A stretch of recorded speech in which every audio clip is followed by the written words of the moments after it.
Ek-ek. Ang ek-ek ay mga nilalang na tulad ng ibon.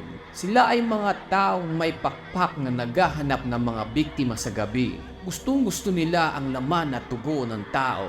Karaniwan silang inilarawang bilang mga lumilipad na nilalang na kamukha ng manananggal.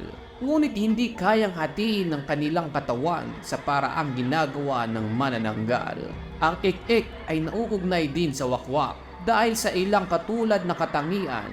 Ang pagkakaiba lang ng wakwak at ek-ek ay ang ek-ek ay may parang ibon na tuka, samantalang ang wakwak ay wala. Ang ek-ek ay maaaring mag-transform sa isang malaking ibon o paniki sa gabi upang gumala-gala katulad ng manananggal. Ang ek-ek ay naghahanap ng mga natutulog na buntis. Pagkatapos ay pinapahaba nito ang dila at tinatarak sa sinapupunan at pinapatay ang pitos.